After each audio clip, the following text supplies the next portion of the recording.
अभी एक संवाद चल रहा है राधा जी का प्रसंग। इसका प्रमाण हम पहले दे चुके हैं, पर जिसकी दृष्टि में सियोर वाला महाराज गलत है तो वो जिंदगी भर कितना भी प्रमाण दे ले। जैसे माता जानकी प्रमाण दे देकर आखिरी में जमीन में चली गई, पर उसकी किसी ने नहीं मानी। ऐसा चाहते हैं दुनिया के लोग कि तुम प्रमाण देते रहो, देते रहो, देते रहो। क्या प्रमाण दें? क्या प्रमाण चाहिए? इस व्यासपीठ से मेरी मां ने सौगंध खाकर बिठाया था कि प्रमाण इस व्यासपीठ से वो शब्द बोलना जो हमारे शास्त्रों में है। ब्रह्म वैवर्त पुराण में से राधा का संवाद, राधा रानी का संवाद बोला। इसके बाद राधा रहस्य में से राधा जी का संवाद बोला। गौड़िया संप्रदाय की काली पीठ से निकलने वाली पुस्तक में राधा जी का संवाद लिखा है जो हमने बोला।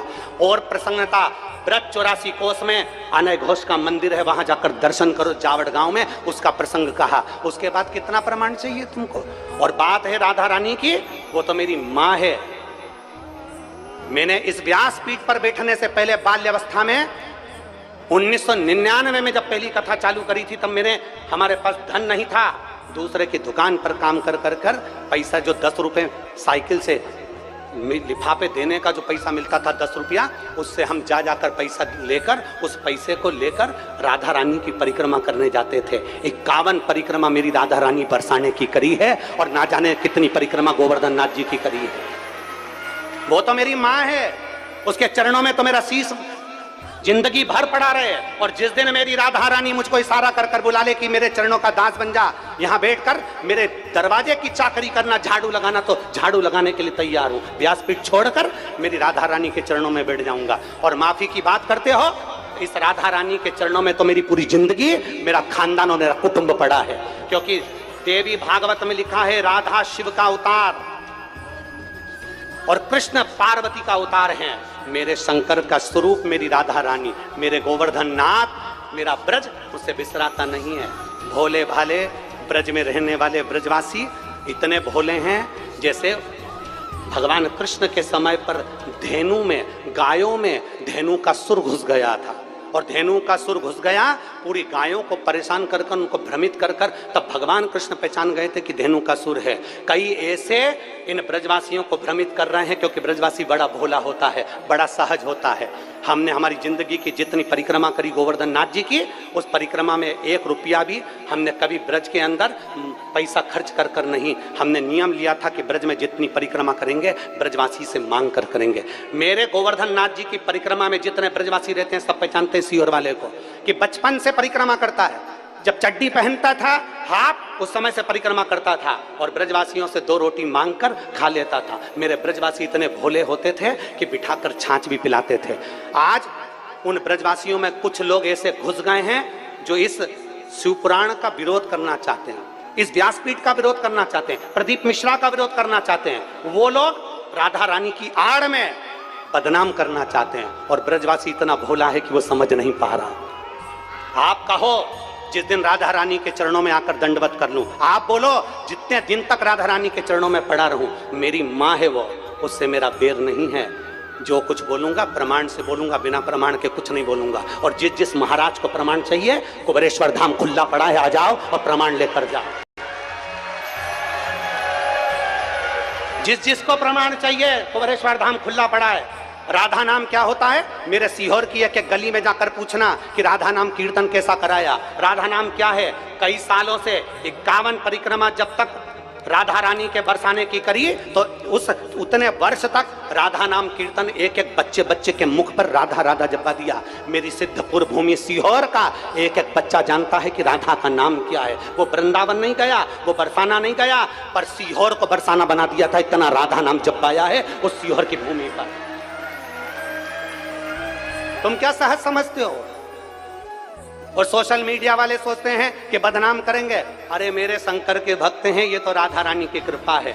तुम जिस दिन बोल दो, मैं साधुता देता हूं श्री पौंडलिक जी महाराज जी को, गोस्वामी जी को, मैं साधुवाद देता हूं कौशिक जी महाराज जी को, मैं साधुवाद देता हूं संजीव कृष्ण शास्त्री जी को, मैं साधुवाद देता हूं राजीव जी शास्त्री जी को, मैं साधुवाद देता हूं अनूप जी शास्त्री जी को, जिन्होंने वृंदावन से फोन लगा कर कहा, गुरुदेव आप जब भी इधर पधारे महाराज जी, अपन सारे विद्वानों की सभा रखेंगे, आप उसमें अपनी बात रखना। और हमारे यहाँ पत्र आया और हमने पत्र के माध्यम से उनको सूचना दी, हम पहुंचेंगे वहां पर बात करेंगे।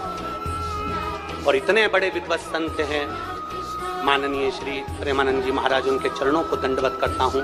भारत की भूमि पर और ब्रज में इतने बड़े रसिक संत कोई नहीं होगा।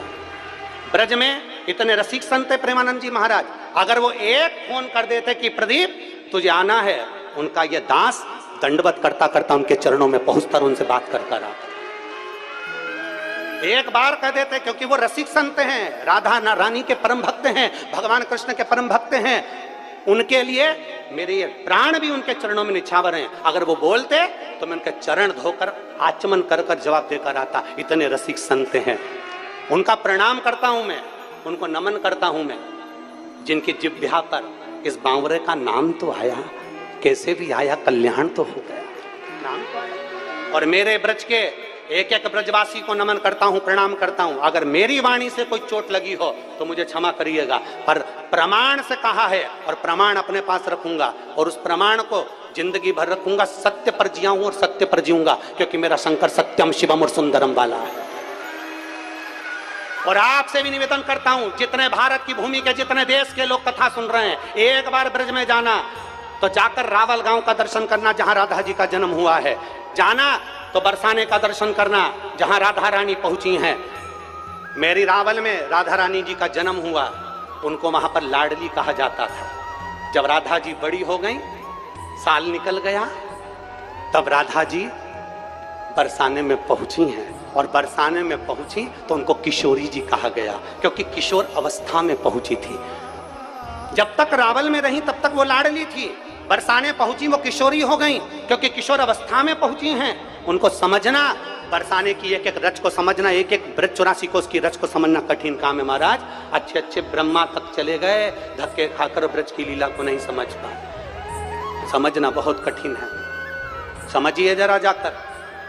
और जिन्होंने आधी वीडियो चलाई है उनको तो मेरी राधा रानी सब देख लेगी और मेरे भोलेनाथ देख लेंगे। आधी वीडियो चलाई, उन्होंने ये नहीं बताया कि बरसाने का महत्व क्या बताया गुरुजी ने, उन्होंने ये नहीं बताया कि राधा कृष्ण के विवाह का प्रसंग क्या सुनाया गुरुजी ने, उन्होंने ये नहीं बताया कि बरसाना का जो मूल महत्व बताया गया था, उस कथा को पूरा सुनना था। कि हमने बताया था उस कथा में कि वर्ष में एक बार आना बरसाना, अर्थात आपकी जिंदगी में अगर मनुष्य की देह है तो वर्ष में एक बार राधा रानी के दरवाजे पर जाते रहना और उनको प्रणाम करते रहना, तो तुम्हारे पाप छिन्न होते रहेंगे। राधा रानी पाप को छिन्न कर देती है। उस क्लिपिंग को पूरा तो बताया नहीं, उसमें से काट कर हमारे सब्जेक्ट को छोड़कर उसमें दूसरा उस सब्जेक्ट को वही की वही फेस लगाकर, वही की वही वाणी लगाकर, उसको काट काट कर क्लिपिंग बनाकर जनमानस में प्रेषित कर दिया। मेरा साधुता है पूरे ब्रज भूमि के संतों को, साधुओं को, राधा रानी के चरणों को, जिस दिन आऊं उस दिन मेरी राधा रानी की पूरी देहली की मैं झाड़ू लगाता फिरूं, मुझे कोई दिक्कत नहीं। मेरी माँ है वो। पर जो गलत राधा रानी के पर्दे की आड़ में जो शिव महापुराण को लांछन लगा रहे हैं, राधा रानी की पर्दे की आड़ में जो विद्रोही, जो विधर्मी, जो सनातन धर्म को अच्छा नहीं देख सकते, वो इस पर्दे की आड़ में ना जाने क्यों बदनाम करने में लगे हैं। इन्होंने कईयों को बदनाम किया तो हमको भी करें बिगर रहेंगे नहीं। नामदेव, तुकाराम, रामकृष्ण, मीरा, कर्मा जैसों को नहीं छोड़ा तो हमें कौन छोड़ने वाला है। साधुता है। और मेरी ब्रज की पवित्र भूमि को, मेरे ब्रज में रहने वाले ब्रजवासियों को दंडवत प्रणाम करता हूँ, नमन करता हूँ। आपकी साधुता है, आपके बीच में रहा हूँ, साधुता है। और यदि एक शब्द के लिए अगर एक पत्र भेज देते सीहोर वाले महाराज के पास में, कुबरेश्वर धाम का पता सबको मालूम, एक पत्र भेजते, ये पत्र भी आते हैं, वो पत्र भी मैं पढ़ता और मेरे को आज्ञा होती मैं ब्रज में जाकर तुरंत उस बात का जवाब देता कि ब्रह्म वैवर्त पुराण के 174 नंबर पेज पर ये सब बातें लिखी हुई हैं। राधा रहस्य में ये बात लिखी हुई है।